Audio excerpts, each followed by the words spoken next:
Haunted house. Hello दोस्तों, आज मैं जो कहानी आपको सुनाने जा रहा हूँ, ये कहानी है एक हॉन्टेड हाउस की कहानी। दोस्तों, मेरा नाम करण है और हम दिल्ली में रहते हैं। हमने अभी ही एक न्यू हाउस लिया है। ये मेरा पहला दिन था जो कि मैं इस घर में गुजार रहा था। घर की सेटिंग मम्मी ने शिफ्ट होने से पहले ही कर ली थी और मुझे भी हमारा नया घर बहुत पसंद आया है। यहाँ की सोसाइटी में साफ सफाई बहुत है और आसपास खेलने के लिए भी बहुत ज़्यादा जगह मौजूद है और बहुत से पार्क भी हैं और हमारे घर के रूम भी बहुत प्रीशियस हैं। मैंने अपना रूम ऊपर वाले बेडरूम में सेट करवाया है और मॉम और डैड नीचे वाले बेडरूम में रहते हैं। मैं अपना फ्री टाइम अपने रूम में ही गुजारता हूँ।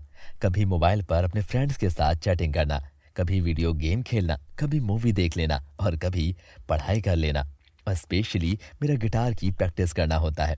बस यही सब मेरा फेवरेट टाइम पास है। मुझे वैसे तो अपने रूम में सब कुछ ही पसंद आया, लेकिन पता नहीं क्यों मेरे रूम में एक अजीब सी जली हुई सी स्मेल आती है, जैसे कि कोई आग लगी हो। बट ये भी कोई ज़्यादा परेशानी वाली बात नहीं थी, क्योंकि रूम स्प्रे करने से ये स्मेल आसानी से चली जाती है। एक रात मैं टीवी बैठकर देख रहा था, क्योंकि टीवी पर मेरे फेवरेट सिंगर के गाने आ रहे थे, तो मैं मज़े से गाने सुन रहा था। उस टाइम रात के 12 बजे हुए थे। देखते देखते तभी मुझे बाहर बच्चों के खेलने की आवाज़ सुनाई दी, जिसे सुनकर मैं हैरान हो गया था कि इतनी रात गए कौन से बच्चे हो सकते हैं जो कि जाग रहे हों। तभी मैं उठा और खिड़की की तरफ गया और मैंने खिड़की से बाहर झांका तो मैंने देखा कि एक 8 या 9 साल का बच्चा और कोई 7 साल की बच्ची हमारे घर की बाउंड्री पर चढ़े हुए हैं और ऊंची ऊंची आवाज में शोर मचा रहे हैं और खेल रहे हैं कि तभी मैंने उन पर जोर से चिल्लाया और उनसे कहा, अरे ओ बच्चों, तुम लोग इतनी रात को यहाँ क्या कर रहे हो? जल्दी से मेरे घर की दीवार से उतर जाओ और यहाँ से चले जाओ। लेकिन उन बच्चों पर मेरी आवाज का कोई भी असर नहीं हुआ और वो मेरी तरफ देखते रहे और मुस्कुराते रहे। तभी मैंने उनसे कहा, अच्छा, तो तुम लोग मेरी बात नहीं मानोगे? रुको जरा, मैं भी तुम लोगों की नीचे आकर खबर लेता हूँ। इतना कहकर मैं भागता हुआ जल्दी से नीचे आया और जैसे ही मैं नीचे आया तो मैं घर के बाहर जाने लगा। जैसे ही मैं घर के बाहर गया तो मैंने देखा कि वो बच्चे अब वहां नहीं थे। उस टाइम रात के तकरीबन 12:30 बज चुके थे और सारा मोहल्ला सुनसान था। मुझे बड़ी हैरानगी हो रही थी कि इतनी रात गए कौन से माता पिता अपने बच्चों को घर से बाहर निकालते हैं। मगर मैंने फिर भी इस बात को इग्नोर किया और चुपचाप अपने कमरे में सोने के लिए चला गया। और अगली सुबह मैंने अपने मॉम डैड से कहा, मॉम डैड, कल रात आप लोगों ने बारात के 12 बजे हमारे बरामदे में खेलते हुए बच्चों को नहीं देखा? वो लोग कितना शोर कर रहे थे। तभी मेरे पेरेंट्स मुझ पर हंसने लगे और मेरा मजाक बनाने लगे। मेरे डैड ने तो मुझसे ये भी कह दिया, हाँ करण, हमने वो बच्चे कल ही गोद लिए हैं ताकि तुम्हें भाई बहन की कमी महसूस ना हो। और ऐसा कहकर वो जोर जोर से हंसने लगे। उनका ये बेकार मजाक सुनकर मुझे गुस्सा आया और मैं वहां से चला गया। माना कि मैं एक शरारती लड़का हूं, लेकिन इस बार मैं उन्हें बिल्कुल सच बता रहा था। एनीवे, आज का दिन मेरा एकदम नॉर्मल सा बीतने लगा। दोपहर में मैंने एक्सरसाइज भी की और दोपहर 3 बजे मुझे एक मेरा दोस्त भी मिलने आया। हमने बहुत सारी आपस में बातचीत की, साथ में लंच भी किया और एक बहुत शानदार जबरदस्त सी मूवी भी देखी।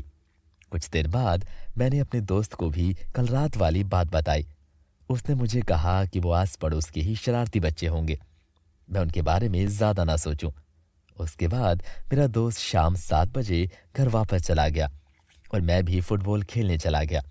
जब मैं रात 9 बजे फुटबॉल प्रैक्टिस के बाद घर वापस आया तो मैंने देखा कि वही शरारती बच्चे आज फिर से हमारे घर की दीवार पर बैठे हुए थे। वो वहां बैठकर मुझे ही देखे जा रहे थे। तभी मैं उनके पास गया और पूछा, तुम लोग मेरे घर की बाउंड्री पर क्यों बैठे हुए हो और कल रात भी यहां आकर धमाल क्यों मचा रहे थे? तभी उस छोटे लड़के ने कहा, भैया, ये हमारा घर है, आप हमको हमारे घर से जाने को मत बोला करो। उस लड़के ने जैसे ही अपनी बात पूरी की तो उसके पास बैठी लड़की ने भी यही बात की। हाँ भैया, ये हमारा घर है, हम यहाँ जो मर्जी करेंगे, आपको इससे क्या मतलब है? नहीं, ये मेरा घर है, तुम यहाँ से चले जाओ, नहीं तो मैं तुम्हें पुलिस के हवाले कर दूंगा। मेरी बात सुनकर वो दोनों बच्चे हंसने लगे। मैं उन पर चिल्लाने ही वाला था कि तभी वो वहां से उतरकर भाग गए और मेरे घर की दीवार फलांग कर वहां से चले गए। मैं भी गुस्से में आग बबूला होकर अपने घर के अंदर चला गया। मैंने घर में जाते ही अपने मॉम डैड से कहा, क्या अभी भी आपने उन बच्चों की आवाज नहीं सुनी? वो अभी हमारे घर के ही बाहर थे। क्या आपने उन्हें खिड़की से भी नहीं देखा? मेरी बात सुनकर डैड ने कहा, नहीं, हमने किसी की भी आवाज नहीं सुनी, बस तुम ही चिल्लाए जा रहे थे। तुम्हारी ही आवाज हमें सुनाई दे रही थी। मेरी मॉम ने भी कहा कि वो लिविंग रूम में बैठकर टीवी देख रही थी, लेकिन उन्हें भी सिर्फ मेरी ही आवाज सुनाई दी। मैं ये सब सुनकर बहुत हैरान हुआ और उसके बाद मैंने किचन से अपना डिनर उठाया और अपने रूम में चला गया। डिनर के बाद तकरीबन 11 बजे मैंने ब्रश किया और उनके थोड़ी देर बाद खाना हजम करने के लिए मैं वॉक करने के लिए चला गया। मैं अपनी कॉलोनी से अभी थोड़ी ही दूर पहुंचा था। मैं अपनी कॉलोनी के घर देख रहा था कि तभी मेरी नज़र एक वॉक करते हुए आदमी पर पड़ी। वैसे तो हमारी कॉलोनी में तकरीबन 11 से 12 बजे तक सभी सो ही जाते थे। बहुत कम लोग ही बाहर दिखाई देते थे। उस वॉक करते हुए आदमी ने मुझसे कहा, कैसे हो बेटा, आओ दोनों मिलकर वॉक करते हैं। अंकल की ये बात सुनकर मैं भी एग्री हो गया और अंकल के साथ वॉक करने लगा। बातें करते करते कैसे मैंने 20 किलोमीटर का सफर तय कर लिया, मुझे पता ही नहीं चला। वो अंकल बहुत ही डिसेंट से थे और बहुत ही हंसी मजाक भी कर रहे थे। मेरे साथ बहुत ही पोलाइटली बातें भी कर रहे थे।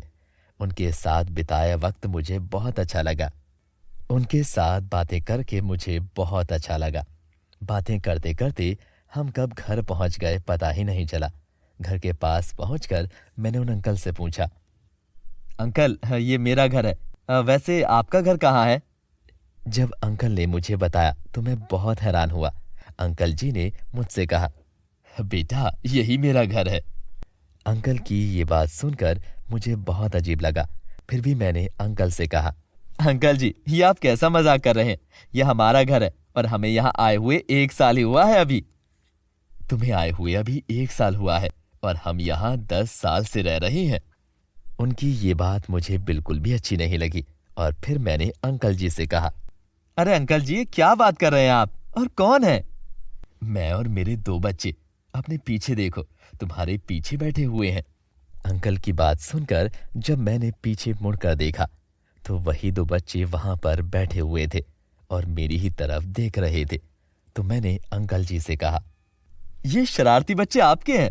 आपके बच्चे इतनी रात गए यहाँ खेलते रहते हैं, क्या इन्हें डर नहीं लगता? अगर किसी ने कुछ कर दिया तो? अब इन्हें किसी चीज का कोई भी डर नहीं है और ना ही इन्हें कोई मार सकता है, क्योंकि मरे हुए लोगों को कोई भी नहीं मार सकता। अंकल की ये बात सुनकर मैं थोड़ा घबरा सा गया और मैंने अंकल से कहा, अंकल जी ये आप क्या कह रहे हैं? करण बेटा, मेरी और मेरे बच्चों की 1.5 साल पहले ही मौत हो गई थी। ऊपर वाले कमरे में जलने से हम मर गए थे। क्या तुम हमारा जला हुआ चेहरा देखोगे? इतना कहकर अंकल और उसके बच्चे अपने जले हुए रूप में आ गए। उन्हें देखकर मैं डर गया और डरते हुए घर भाग गया। मैं सीधे अपने अम्मी अब्बू के कमरे में चला गया और उन्हें सारी बातें बताई। मेरे अब्बू ने बाहर जाकर देखा, लेकिन उन्हें बाहर कोई भी नहीं दिखाई दिया। उन्हें मैंने सारी बात बताई तो उन्होंने मेरी बात पर यकीन किया और पहले मकान मालिक से बात की तो बातों बातों में सारी बात पता कर ली कि 1.5 साल पहले ही एक फैमिली यहाँ रहा करती थी और उस आदमी की बीवी का 2 साल पहले उसकी बेटी के पैदा होते ही देहांत हो गया था और उनकी फैमिली के 1.5 साल पहले घर के ऊपर वाले पोर्शन में आग लगने की वजह से जलकर मौत हो गई थी। उनकी ये बात सुनकर हम अपना सारा सामान पैक करके वहां से अपनी दादी की तरफ चले गए। उसके बाद से अभी तक मैं रात को घर से बाहर निकलते हुए डरता हूँ। तो दोस्तों, कैसी लगी आपको ये कहानी? अगर पसंद आई हो तो वीडियो को लाइक करें और चैनल को सब्सक्राइब कर लीजिए। मिलते हैं अगली कहानी में। Bye bye, good bye.